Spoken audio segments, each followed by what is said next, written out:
otorgamiento de los terceros ocupantes del bien. Y eso ha sido básicamente lo señalado en este pleno de Lima Norte.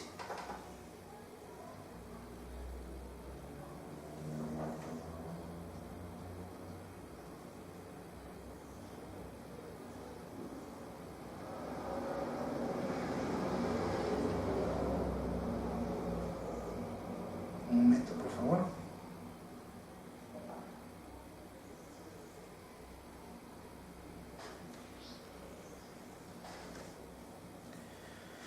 Vamos a continuar con el Pleno Distrital de La Libertad, año 2010.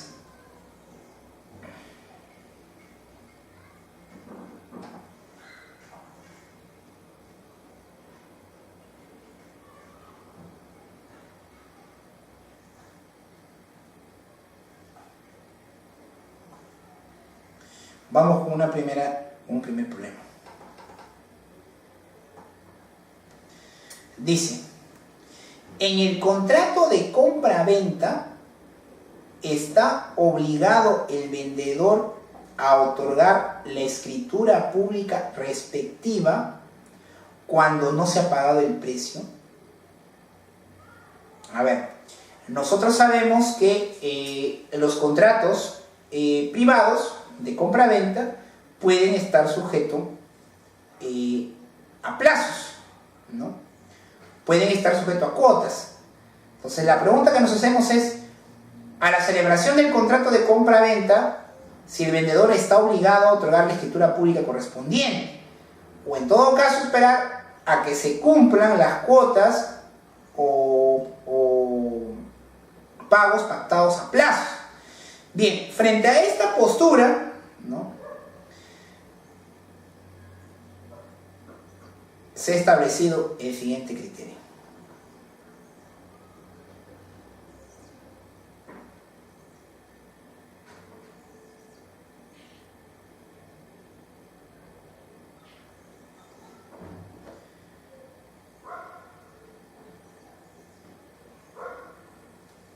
En Trujillo, lo que se ha hecho es una nueva, u otra, mejor dicho, mecánica de trabajo. Se han formulado 5 grupos de trabajo y cada grupo ha establecido su criterio frente a este problema. El grupo 1, en este caso el Pleno de Trujillo, estableció que sí procede el otorgamiento de escritura pública, pero respetando los acuerdos de pago establecidos en el contrato que se formalice. El grupo 2 dice que sí procede a amparar la demanda de otorgamiento de escritura pública cuando no se ha pactado modalidad alguna o cuando, habiéndose pactado plazo o condición respecto del pago del precio, este no se hubiera efectuado, dejando a salvo el derecho del vendedor para solicitar a través de pretensiones correspondientes. El grupo 3 ha señalado que cuando no se ha pactado modalidad alguna o cuando habiéndose pactado plazo o condición respecto al pago del precio, este no se hubiera efectuado. Cuando no se ha pagado el precio, no procede el otorgamiento de escritura pública.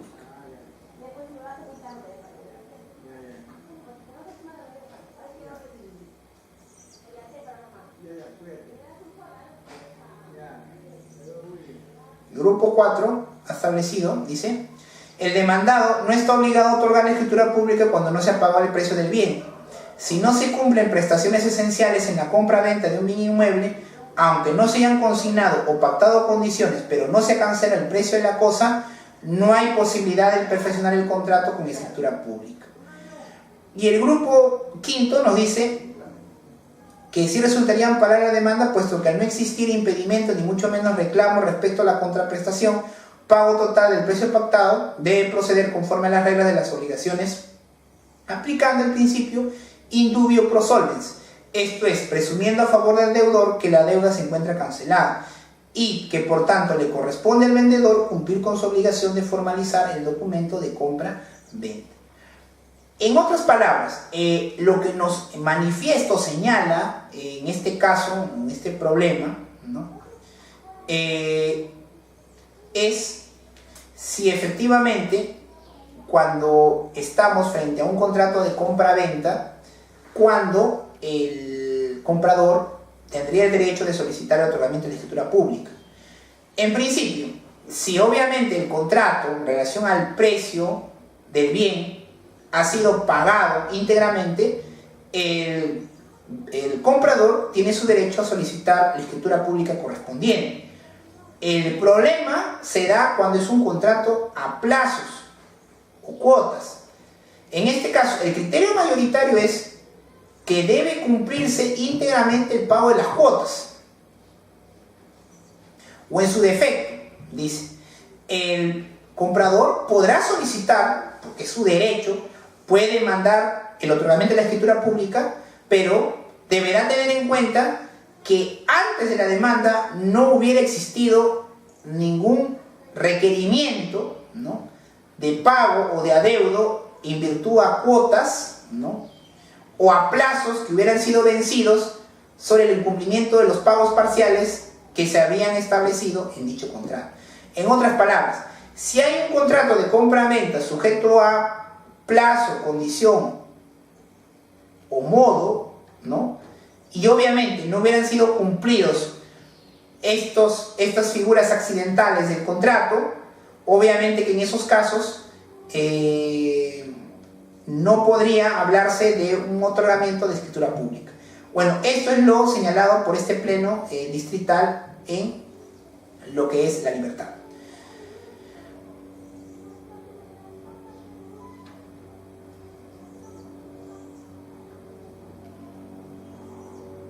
Este tema es sumamente interesante. Dice: resulta procedente la acumulación de procesos en donde se discuta la reivindicación y la prescripción adquisitiva de un determinado bien inmueble. Muchas veces se plantea esa situación, ¿no? Se demanda la reivindicación del bien, ¿no?, pero sobre este bien existe un proceso de prescripción adquisitiva con las mismas partes. O sea, la interrogante es si es viable, si es razonable procesalmente, si cabe o no hacer la acumulación. Bien, siguiendo bajo la misma metodología, ¿no?, los grupos de trabajo establecieron los siguientes criterios. Dice: si resulta procedente la acumulación de ambos procesos, ¿en virtud a qué? En virtud, ¿no?, en que tanto en la reivindicación y la prescripción se discute la titularidad de un bien inmueble, toda vez que el artículo 90 del Código Procesal señala que para la acumulación sucesiva de procesos no exige la concurrencia de los requisitos del artículo 85, y porque existe conexidad entre ambos procesos, debiendo acumularse al que realizó el primer emplazamiento. Lo que está tomando en cuenta aquí es la conexidad. La conexidad es el bien en ambos casos, ¿no? El grupo 2 asume el criterio que ya he manifestado, ¿no? El grupo 3 también, y más aún. El grupo 4, por ejemplo, ¿no?, dice lo siguiente. Dice: sí puede acumularse ambos procesos, puesto que para dicho supuesto la regla a seguir sería la establecida en el artículo 90 del Código de Proceso Civil, pues de esta manera podría evitarse el pronunciamiento de fallos contradictorios.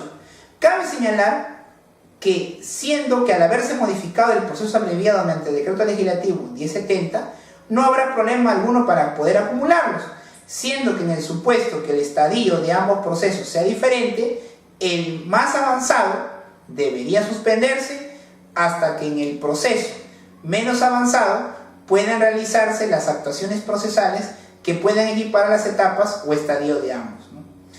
Este grupo 4 va un poco más allá, ¿no? Habla que incluso que en caso no puedan acumularse inicialmente, deberían equipararse para no obtener sentencias contradictorias sobre el mismo objeto del proceso, ¿no? Y el grupo 5 también se pronuncia, ¿no?, sobre el tema también de lo que es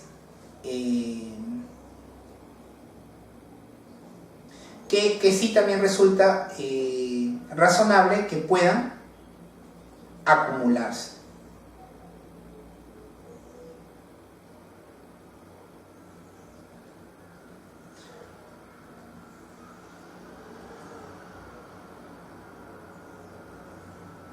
Muy bien, y esos grandes rasgos han sido, ¿no?, algunos casos contemplados en lo que fue el Pleno Distrital de La Libertad vinculado a los temas, ¿no?, ya mencionados.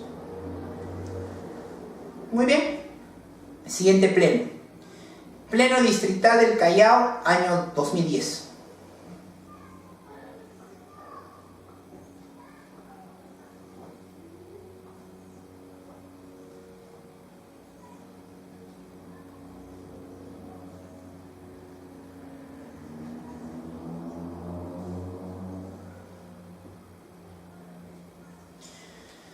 Bien, uno de los temas bastante interesantes es sobre el proceso de tercería de propiedad en relación a la propiedad no inscrita y el embargo inscrito, ¿no?, como hemos visto también. En este caso, la interrogante que se plantea es si es posible que los derechos reales prevalezcan sobre los derechos inscritos.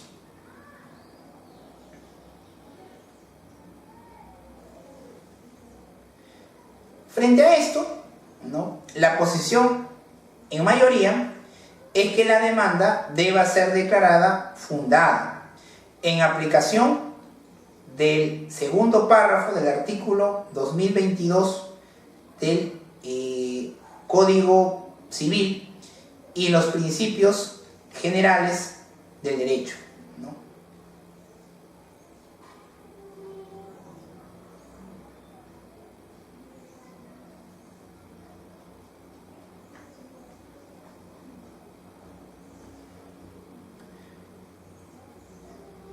Entonces vamos a dar una explicación sobre el particular. Obviamente que en este caso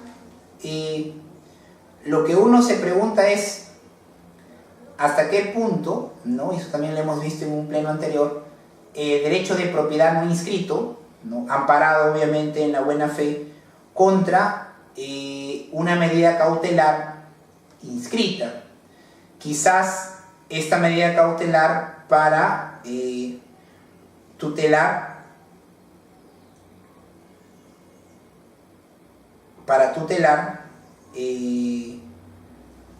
créditos o derechos, ¿no? Entonces, una medida es precisamente la figura del embargo, ¿no? Entonces, obviamente, ¿cuáles podrían ser los criterios, ¿no? Si debe prevalecer en un proceso de tercería el derecho del propietario no inscrito o debe mantenerse la medida cautelar ordenada por mandato judicial.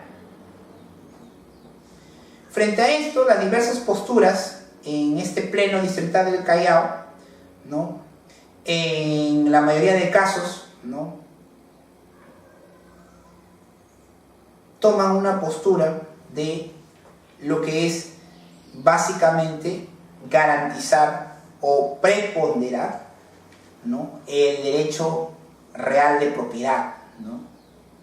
Obviamente, un embargo inscrito implica también un derecho real, oponible erga omnes, ¿no? Pero hay que entender, hay que tomar en cuenta la naturaleza. Los embargos, si bien es cierto,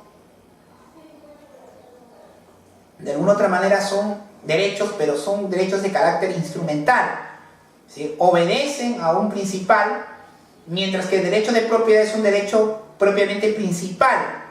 Entonces, si tomamos en cuenta un criterio básicamente de ponderación, llegamos a la conclusión que en este caso las demandas de tercería, cuando el demandante acredite un derecho de propiedad y este sea de buena fe, debe ser amparable y declararse fundada la demanda incoada.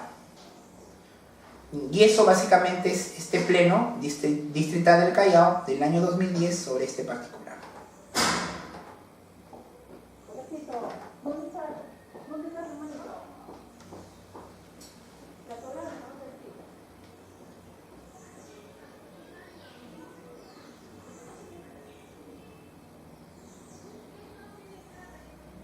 Bien, nos vamos a ir a lo que es el Pleno Distrital de Lambayeque, año 2010.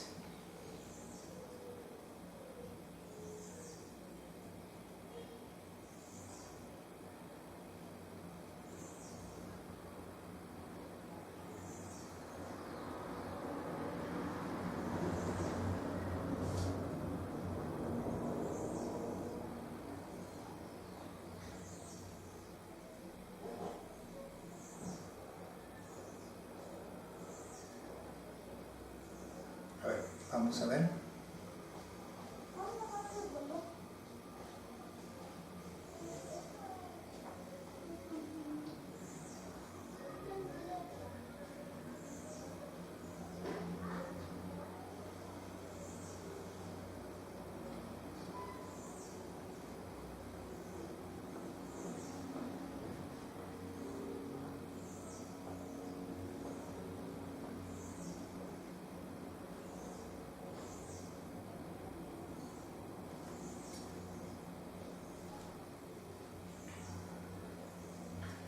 Bien, vamos a analizar.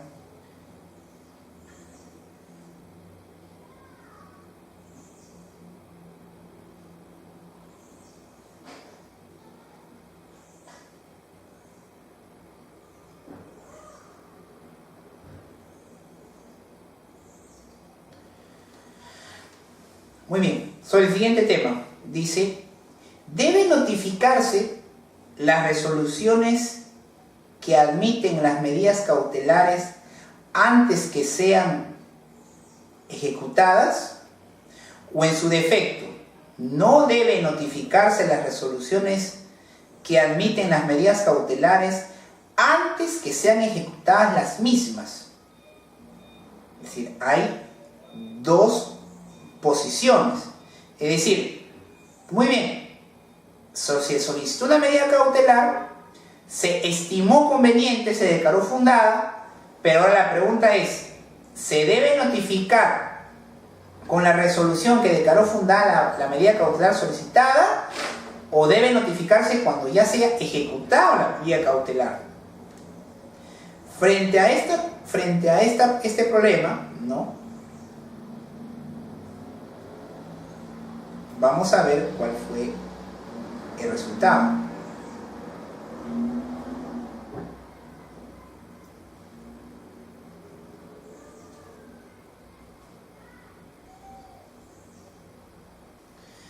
La posición que han adoptado los órganos jurisdiccionales de Lambayeque es que, teniendo en cuenta que una medida cautelar lo que busca es garantizar, o en todo caso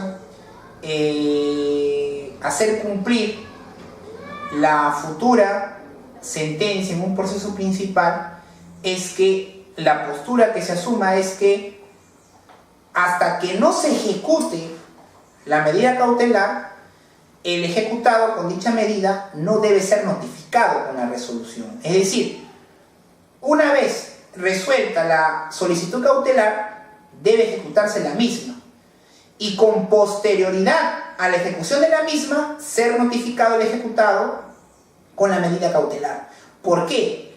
Porque de nada va a servir que el órgano jurisdiccional declare fundada la medida cautelar, le notifique, ¿y qué va a ocurrir? Lo que puede ocurrir es poner en una situación de peligro o en riesgo la eficacia de la propia medida cautelar, porque de nada me va a servir a mí que la medida cautelar sea fundada, se le notifique inmediatamente al ejecutado con la medida cautelar, y cuando se ejecute, probablemente ya el ejecutado haya escondido, o en todo caso realice una serie de actividades con el objeto de que la medida cautelar sea inejecutable.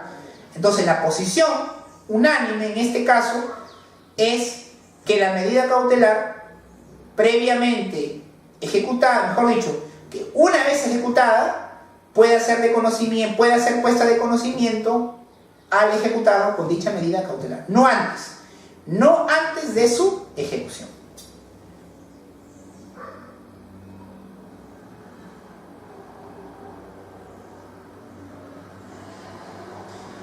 El tercer tema que se plantea es el siguiente. Debe concederse con efecto suspensivo la apelación de los autos finales expedidos en los procesos únicos de ejecución en los cuales no se haya formulado contradicción. A ver, nosotros sabemos que en los procesos únicos de ejecución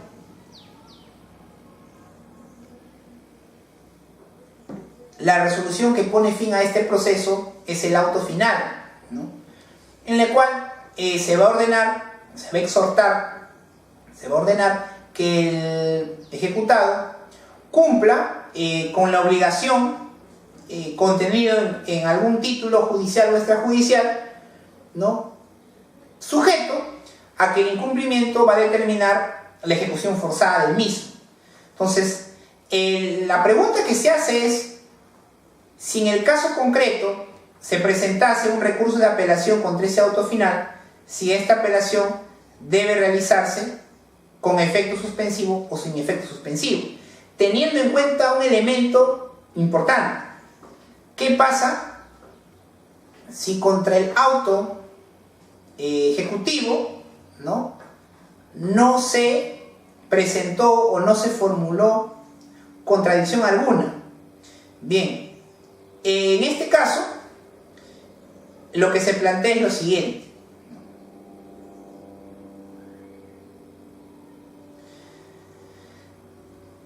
El Pleno nos plantea dos posturas.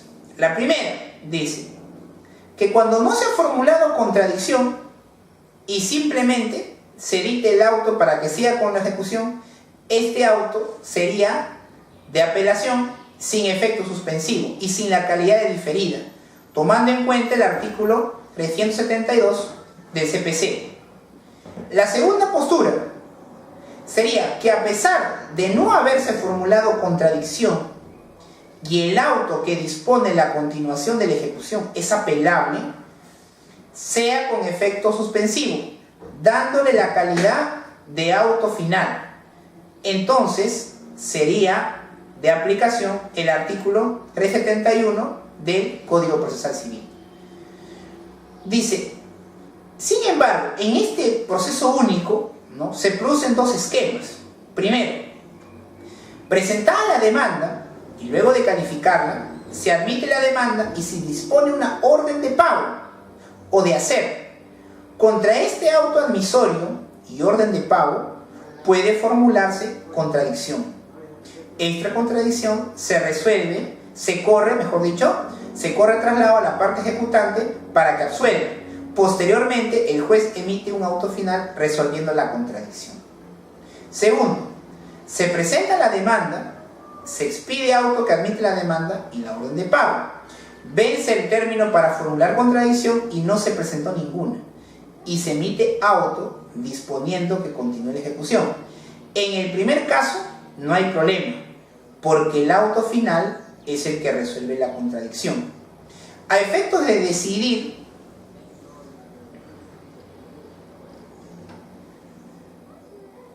dicha posición, ¿no?, hay tres cuestiones. La primera que nos plantea este pleno dice: ¿cuál es el auto final en los procesos de ejecución, independientemente si se ha formulado contradicción o no? Corresponde hacer una diferenciación entre uno y otro. La segunda: si no se ha formulado una contradicción, puede considerarse la resolución que admite la demanda y contiene una orden de pago como auto final. La tercera: resulta aplicable supletoriamente el artículo 372 del Código Procesal Civil, que señala: cuando el código no señale la calidad o el efecto, debe entenderse sin efecto suspensivo y sin la calidad de diferida. Entonces, ¿qué posición o qué postura vamos a adoptar en este caso?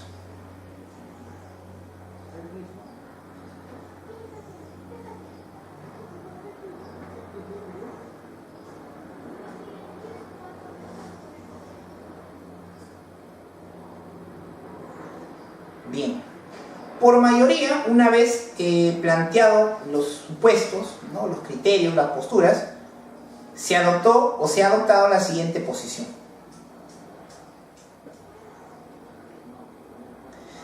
Que se está de acuerdo con que el auto que hace efectivo el apercibimiento, para no hablar de auto final, que se expide en los procesos de ejecución en los cuales no se haya formulado contradicción, se debe conceder sin efecto suspensivo. Entonces, la posición unánime es que si en un proceso único de ejecución no se ha realizado contradicción y se ha emitido auto final, si se apela, sea sin efecto suspensivo. Lo lógico, la interpretación que le podríamos dar a este criterio es que si en el proceso se produjo contradicción, el auto que resuelva la contradicción sí deba ser apelable con efecto suspensivo. Bueno, ese es el criterio interpretativo que podríamos darle, ¿no?, a este criterio asumido en el caso concreto por este pleno jurisdiccional de Lambayeque. Muy bien, vamos a avanzar.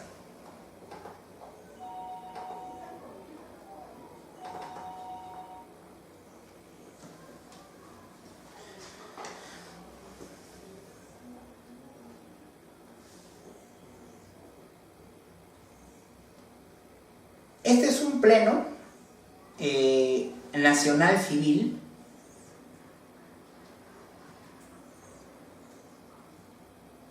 del año 2010 y vamos a analizar algunos aspectos, ¿ya? Pleno Nacional Civil, año 2010. Primer problema desarrollado. Quien ocupa un bien inmueble en virtud de un contrato de arrendamiento, al vencimiento de este por cualquiera de las causales previstas en la ley, el propietario debe demandar desalojo por vencimiento de contrato o desalojo por ocupante precario. Frente a esta situación, se ha establecido el siguiente criterio.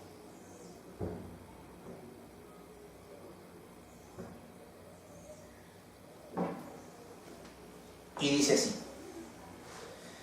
corresponde demandar desalojo por vencimiento de contrato, debido a que si se mantiene la posesión de un bien inmueble, pese a que ha transcurrido el plazo pactado o la fecha señalada de culminación en el contrato de arrendamiento, debe entenderse que hay continuación del arrendamiento, convirtiéndose en uno de duración indeterminada, haciendo presente que se excluye el último párrafo referido a la remisión de carta. Lo que nos está planteando este pleno nacional civil es lo siguiente: si se hubiera vencido el contrato de arrendamiento, ¿no?, como dice, por cualquiera de los supuestos establecidos por ley, el propietario no puede demandar desalojo por ocupante precario.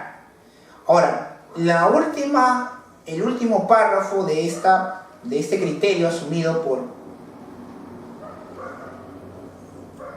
los órganos jurisdiccionales a nivel nacional es que se excluye el último párrafo referido a la remisión de carta. ¿Por qué? ¿Por qué digo esto? Mucho se ha planteado sobre el tema de que si el propietario le remite la carta notarial, convertiría al arrendatario en precario. Nosotros, después, antes de culminar justo la sesión del día de hoy, vamos a examinar un pleno casatorio justamente vinculado a ese tema de los desalojos. Y ahí se plantea claramente que el tema del ocupante precario en relación a la carta notarial no puede convertir al arrendatario en precario cuando se trate, ¿no?, de la carta remitida por el propietario arrendador. Es decir, el tema de la remisión de la carta no se aplica a esa situación. La remisión de la carta que convierta al arrendatario en precario se va a dar en aquella situación en la cual